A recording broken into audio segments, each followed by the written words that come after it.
Hola, vamos a por el apartado 1.7 que está dedicado al movimiento circular. Tenéis en pantalla los diferentes puntos que vamos a tratar. Empezaré explicando qué es el movimiento circular y cómo se describe. Hablaré de los conceptos de aceleración tangencial y normal. Lo haré brevemente, pues ya los traté en profundidad en el apartado 1.3. Y después presentaré el movimiento circular uniforme y el movimiento circular uniformemente acelerado, incluyendo un ejemplo de cada tipo de movimiento. Empezamos tratando de explicar qué es el movimiento circular. Esto es sencillo. Un movimiento circular es aquel cuya trayectoria es una circunferencia. Tenéis dibujado en pantalla un punto que describe una circunferencia. En un instante determinado, el punto se encuentra en la posición S1. Esa posición viene descrita por las coordenadas x1 y y1 en los ejes x e y respectivamente. Fijaros cómo el módulo del vector de posición de la partícula, r1, coincide con el radio de la circunferencia. Un tiempo después, la partícula se encuentra en el punto S2 de la circunferencia. El espacio que ha recorrido, variación de S, es un arco de la circunferencia. Aunque el movimiento circular es un movimiento en dos dimensiones, que requiere las coordenadas x e y, podemos hacer algunos cambios que simplifiquen su tratamiento. En la figura de la derecha tenemos una partícula en la posición S1.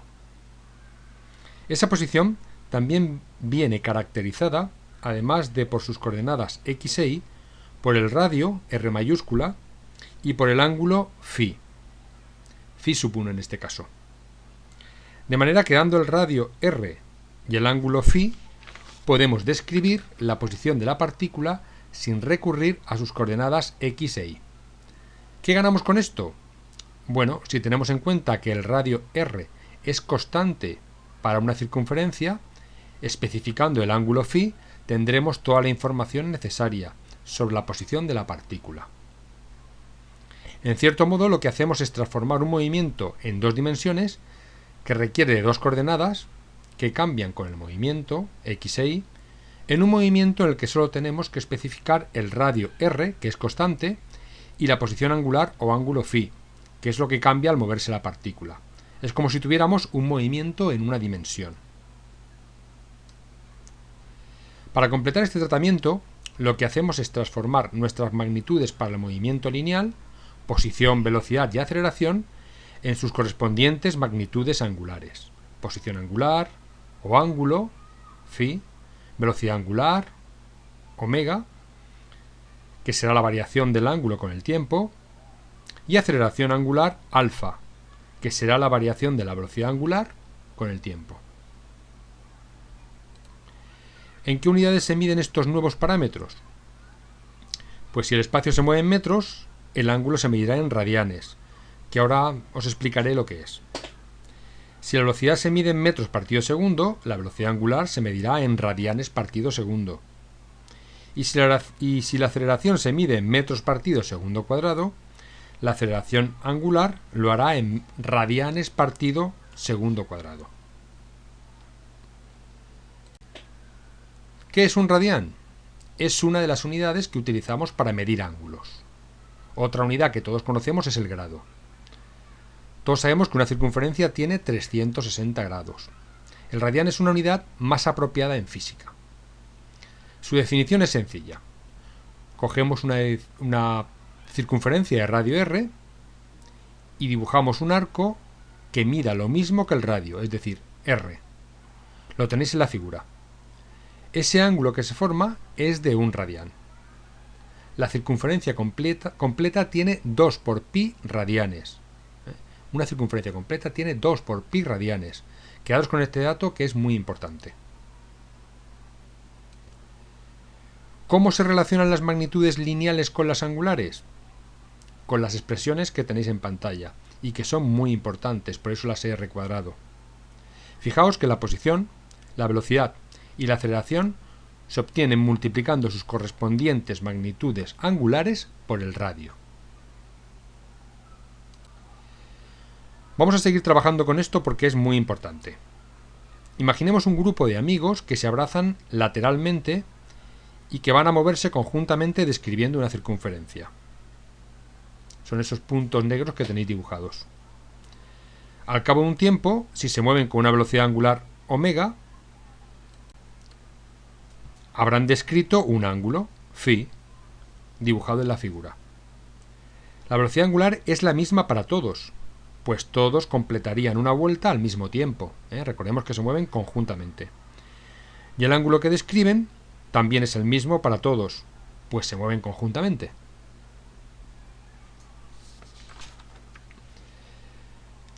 Para ver mejor lo que pasa, vamos a fijarnos en dos de estos puntos. Un punto 1 cerca del centro y un punto 2 en el borde del círculo. Si se mueven conjuntamente, el ángulo que describen, como hemos dicho, es el mismo. Sin embargo, el espacio que recorre cada punto no es el mismo. El punto 1 recorre un espacio S1 y el punto 2 recorre un espacio S2, que como se ve en la figura no son ni mucho menos iguales. Vamos a quedarnos con esta última figura. S1 y S2 son diferentes, pero el ángulo que describen ambos puntos es el mismo, phi. Calculamos S1 y S2 utilizando las expresiones que relacionan S y phi y que tenemos arriba. S1 es igual a phi por el radio 1 y S2 es igual a phi por el radio 2. Como el radio, es decir, la distancia al centro, es distinta para ambos, también serán distintas la distancia que recorre cada punto. Pensad en el ejemplo que decía el grupo de amigos. Los amigos que están cerca del centro del círculo recorrerán circunferencias pequeñas, mientras que los que están cerca del borde describirán circunferencias más grandes. Pero claro, si todos llevan, como hemos dicho, la misma velocidad angular, porque completan una vuelta al mismo tiempo, la velocidad lineal con la que corre el amigo 2, que está en el borde del círculo, deberá ser mucho mayor que la del amigo 1, que está cerca del centro.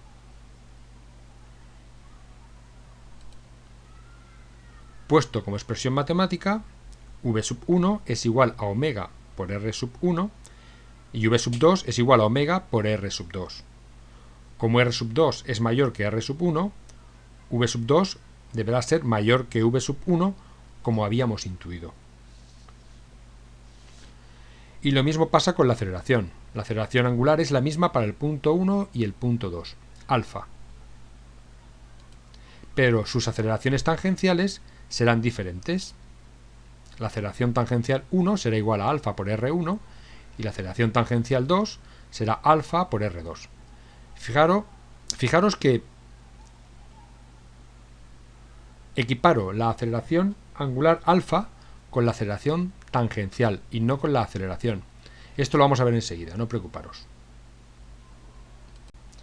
Pero antes quiero introducir una cuestión muy común sobre la velocidad angular. Hemos dicho que se mide en radianes partido segundo. Esa es su unidad en el sistema internacional.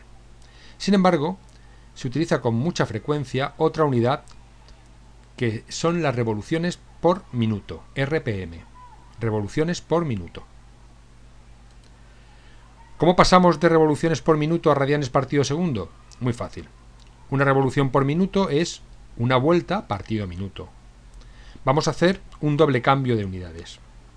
De vueltas pasaremos a radianes y de minutos pasaremos a segundos. Por eso he puesto dos fracciones multiplicando a la magnitud original. Como quiero que desaparezcan las vueltas y aparezcan radianes, pongo las vueltas abajo, así se irán con las vueltas que están arriba y se quedarán arriba los radianes. Como quiero que se vayan los minutos, que están abajo, los pongo arriba en la nueva fracción y pongo abajo los segundos. Vueltas con vueltas se van, minutos con minutos se van y quedan radianes partido segundo. Arriba tengo 1 por 2pi y abajo 60. Así que un radián por minuto equivale a 2pi partido 60 radianes partido segundos. Bueno, visto esto, podemos pasar a los conceptos de aceleración tangencial y aceleración normal. Esto lo expliqué en detalle en el vídeo del apartado 1.3. Recordemos que cuando un cuerpo describe una curva, puede tener dos tipos de aceleración. Si cambia el módulo de su velocidad, es decir, si acelera o frena, al describir esa curva, tendrá aceleración tangencial, que se define como la derivada de la velocidad con respecto al tiempo. Pero independientemente de si acelera o frena, imaginemos por ejemplo un coche en una rotonda que siempre va a 20 km por hora, tendrá una aceleración aunque el módulo de su velocidad sea constante, pues la velocidad está cambiando de dirección. Ese cambio en la dirección de la velocidad se relaciona con la aceleración normal. Es decir, siempre que un cuerpo describe una curva, por ejemplo una circunferencia, como estamos estudiando aquí, tendrá aceleración normal aunque el módulo de la velocidad no cambie. La aceleración normal viene dada por v cuadrado partido por r, siendo r el radio de la curva. ¿Cómo se relacionan estas dos componentes de la aceleración con nuestra aceleración angular? Pues lo tenéis en pantalla. Como ya habéis visto, la aceleración tangencial es igual a alfa por r. Y la aceleración normal es igual a omega cuadrado por r. Se obtiene muy fácilmente, como podéis ver a la izquierda. Recordemos también que vectorialmente la aceleración normal es un vector que apunta hacia el centro de la curva y la aceleración tangencial es siempre, como su nombre indica, tangente a la curva. La aceleración total de un cuerpo que describe una curva cualquiera, y en nuestro caso una circunferencia, es la suma vectorial de los vectores aceleración tangencial y aceleración normal. El módulo del vector aceleración será igual a la raíz cuadrada de la aceleración tangencial al cuadrado más la aceleración normal al cuadrado, como ya sabíamos. Bueno, pues ya hemos terminado de presentar los conceptos fundamentales del movimiento circular. Si os fijáis, hasta aquí hemos hecho dos cosas. Primero, hemos asimilado el movimiento circular con un movimiento en una dimensión. Y segundo, hemos presentado los conceptos clave para su tratamiento. Lo que vamos a hacer ahora es aprovecharnos de esto para realizar un tratamiento del movimiento circular similar al que hicimos para el movimiento rectilíneo en una dimensión. Y empezamos distinguiendo entre movimiento circular uniforme y movimiento circular uniformemente acelerado. Pero ojo, recordemos que en un movimiento circular siempre hay aceleración normal, siempre hay aceleración normal. Lo que puede haber o no es aceleración tangencial, que es, como acabamos de ver, la que se relaciona con la aceleración angular. Si no hay aceleración angular, alfa, hablamos de movimiento circular uniforme. Y si hay aceleración angular, hablamos de movimiento circular uniformemente acelerado. Empezamos por el movimiento circular uniforme. Tenéis a la izquierda las expresiones para el movimiento rectilíneo uniforme, que ya conocemos, las hemos visto anteriormente. Obtenemos las ecuaciones para el movimiento circular uniforme simplemente sustituyendo posición, velocidad y aceleración por sus respectivas magnitudes angulares, es decir, por la posición angular, la velocidad angular y la aceleración angular. El movimiento circular uniforme, la velocidad angular es constante y la aceleración angular será por tanto cero. Por eso es un movimiento circular uniforme y no un movimiento circular uniformemente acelerado. Pero recordemos que este tipo de movimiento, la aceleración normal, no es nula, puesto que la dirección de la velocidad cambia constantemente al describir la circunferencia. Un concepto que aparece con frecuencia en el movimiento circular y en otros movimientos relacionados es el período. El período es el tiempo que tarda un móvil en dar una vuelta. Y su expresión es t igual a 2 por pi partido omega. Puesto que es un tiempo, su unidad en el sistema internacional será el segundo. Otro concepto importante y relacionado con el periodo es la frecuencia. Se define como el número de vueltas que da el móvil en un segundo. Es decir, la frecuencia es el inverso del periodo. Por eso f es igual a 1 partido por t, de manera que f será igual a omega partido 2 por pi. Su unidad será el segundo a la menos 1, o también llamado hercio. Vamos a resolver ahora un ejemplo sencillo sobre movimiento circular uniforme. Una rueda de radio 20 metros gira con una velocidad constante de 0,25 radianes partido segundo. Vamos a calcular a. La velocidad lineal en un punto del borde, b. La velocidad lineal en un punto a 10 metros del centro, c. La aceleración normal y tangencial, y d. El periodo y la frecuencia de la rueda. Como veis, es un problema muy sencillo, pero que trabaja casi todos los conceptos que hemos visto. Anoto arriba, a la derecha, los datos que nos da el problema, el radio y la velocidad angular. Así los tendremos siempre presentes. El apartado A nos pide la velocidad lineal de un punto del borde. Aplicamos la expresión para la velocidad lineal. V es igual a omega por r, es decir, V es igual a 0,25 por r. Como nos dice un punto del borde, el radio de ese punto coincide con el radio del disco, es decir, V es igual a 0,25 por 20. Y eso da velocidad igual a 5 metros partido segundo. Recuadramos la solución. El apartado B es casi idéntico al A. Nos pide la velocidad lineal en un punto a 10 metros del centro. Ahora, el radio será 10 metros. V es igual a omega por r, es decir, V es igual a 0,25 por 10, con lo que la velocidad lineal será 2,5 metros partido segundo. Y recuadramos la solución. El apartado C nos pide la aceleración normal y la aceleración tangencial. La aceleración tangencial será 0, puesto que tenemos un movimiento circular uniforme, es decir, un movimiento con aceleración angular alfa igual a 0.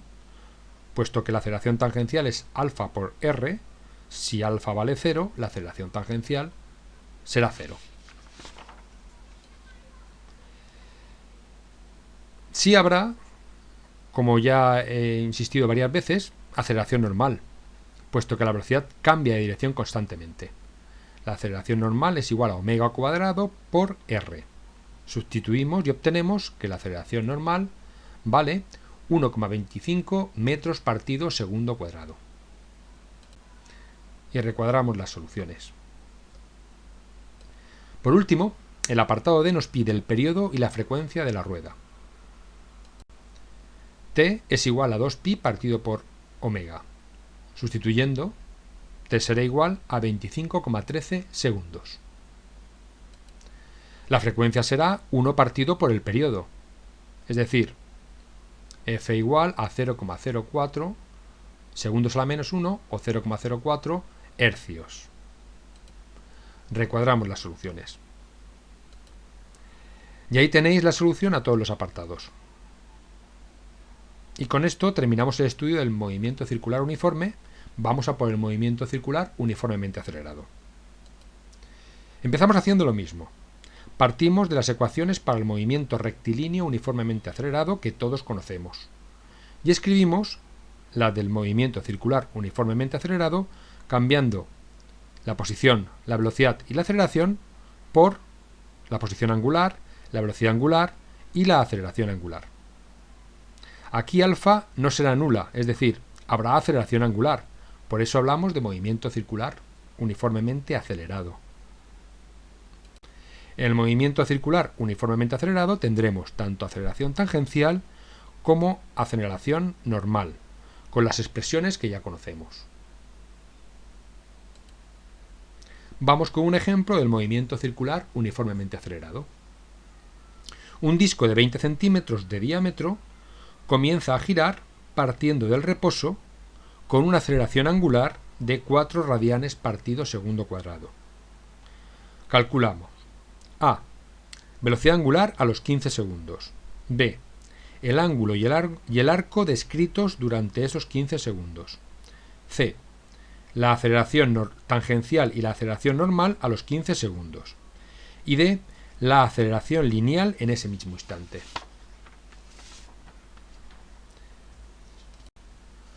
Anoto arriba los datos. Fijaros que el problema no da el radio, sino el diámetro. El diámetro es de 20 centímetros. El radio será justo la mitad, es decir, 10 centímetros. Lo pasamos a metros. Y ahí tenemos que el radio es igual a 0,1 metros. Lo pasamos ahora, no dejarlo para luego, que si no luego se nos olvida y trabajamos con las unidades incorrectas. El radio es igual a 0,1 metros. La velocidad angular inicial es 0 porque nos dice que parte del reposo. Y la aceleración angular es 4 radianes partido segundo cuadrado. El apartado A nos pide velocidad angular a los 15 segundos. Omega es igual a omega sub 0 más alfa por t. Sustituimos.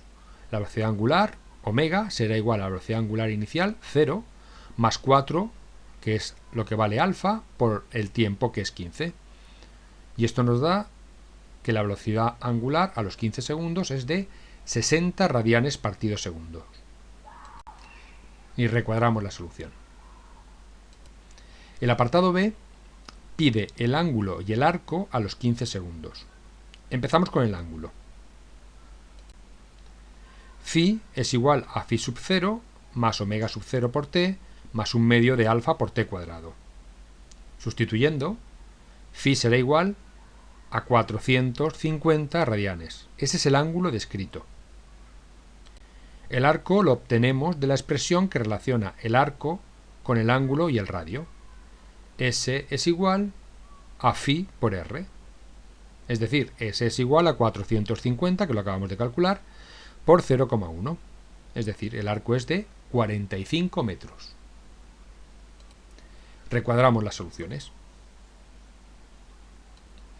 El apartado C pide la aceleración tangencial y la aceleración normal a los 15 segundos.